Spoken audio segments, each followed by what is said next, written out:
ಇವತ್ತು ನಾನು ಹೋಗ್ತಾ ಇರೋದು ತಮಿಳುನಾಡಲ್ಲಿರೋ ಒಂದು ಪವಿತ್ರ ದೇವಸ್ಥಾನ ಚಿದಂಬರಂ ಕಡೆಗೆ. Hi guys, welcome back to my new vlog.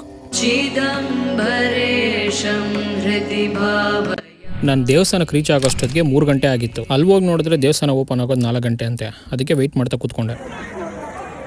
4 ಗಂಟೆ ಆಗುತ್ತಂತೆ, ಅದಕ್ಕೆ ಕೂತ್ಕೊಂಡು A few moments later. Temple open ಆಗೋಕ್ಕೆ ಇನ್ನೂ 1 ಅವರ್ ಟೈಮ್ ಇದೆಯಲ್ಲ, ಆಚೆ ಸುತ್ತೋಣ ಅಂತ ಬಂದೆ. ಇಲ್ಲಿ ಬಂದು ನೋಡಿದ್ರೆ ಯಾವುದೋ ಅಂಗಡಿ ಮೇಲೆ ಕಿಂಗ್ ಜಾಂಗ್ ಉನ್ ಫೋಟೋ ಹಾಕಿದ್ದಾರೆ. ಯಾಕಂತ ಗೊತ್ತಾಗಿಲ್ಲ. ಕಿಂಗ್ ಜಾಂಗ್ ಉನ್ ಹಾಕಿದ್ದಾರೆ, ಏನಕ್ಕೆ ಹಾಕಿದ್ದಾರೆ ಗೊತ್ತಾಗ್ತಿಲ್ಲ. ಏನು ಹಾಕಿರ್ಬೋದು ಅಂತ ಟ್ರಾನ್ಸ್ಲೇಟ್ ಮಾಡಿ ನೋಡಿದೆ. ದೇವರು ಡೈರಿ ನಿಲ್ದಾಣ ಅಂತೆ. ಆಟ ಆಡ್ತಾ ಇದ್ದೀರಾ ಎಲ್ಲ ಸೇರ್ಕೊಂಡಲ್ಲಿ, ಏನದು? 1 hour later. 4 ಗಂಟೆ ಅಷ್ಟೊತ್ತಿಗೆ ದೇವಸ್ಥಾನ ಓಪನ್ ಆಯಿತು. ಒಳಗಡೆ ಹೊರಟೆ.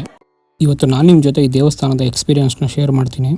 ಈ ದೇವಸ್ಥಾನ ಸುಮಾರು 4000 ವರ್ಷಗಳ ಹಳೆಯ ದೇವಸ್ಥಾನ ಅಂತ ಹೇಳ್ತಾರೆ. ಈ ದೇವಸ್ಥಾನದಲ್ಲಿ ಕೆಲವು ವಿಷಯಗಳು ಕಾಣದೇ ಇದ್ರು ಅದರ ಅರ್ಥ ತುಂಬಾ ಡೀಪ್ ಆಗಿದೆ. ಇಲ್ಲಿ ಒಂದು ರಹಸ್ಯ ಇದೆ, ಅದನ್ನ ಚಿದಂಬರ ರಹಸ್ಯ ಅಂತ ಕರೀತಾರೆ. ಶಿವನು ಪ್ರಕೃತಿಯ 5 ತತ್ವಗಳಾದ ಭೂಮಿ, ನೀರು, ಬೆಂಕಿ, ಗಾಳಿ ಮತ್ತು ಆಕಾಶವನ್ನು ಪ್ರತಿನಿಧಿಸುವ 5 ದೇವಸ್ಥಾನಗಳಲ್ಲಿ ಇದು ಪ್ರಮುಖವಾಗಿದೆ ಅಂತ. ಈ ದೇವಸ್ಥಾನ ಪ್ರಸಿದ್ಧ ಪಂಚಭೂತ ಶಿವಕ್ಷೇತ್ರಗಳಲ್ಲಿ ಒಂದಾಗಿದ್ದು ಇದು ಆಕಾಶ ತತ್ವ ಕ್ಷೇತ್ರವೆಂದು ಪರಿಗಣಿಸಲ್ಪಟ್ಟಿದೆ ಅಂತ.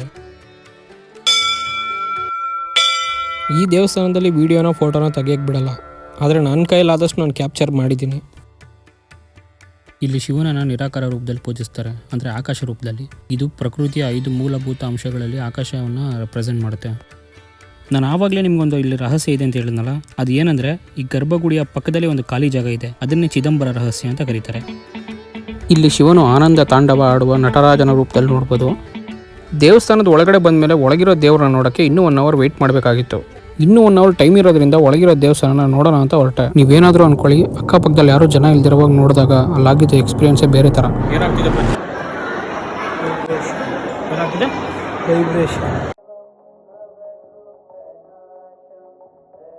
1 ಅವರ್ ಆದಮೇಲೆ ದೇವ್ರನ್ನ ದರ್ಶನ ಮಾಡ್ಕೊಂಡು ಹೊರಗಡೆ ಬಂದೆ.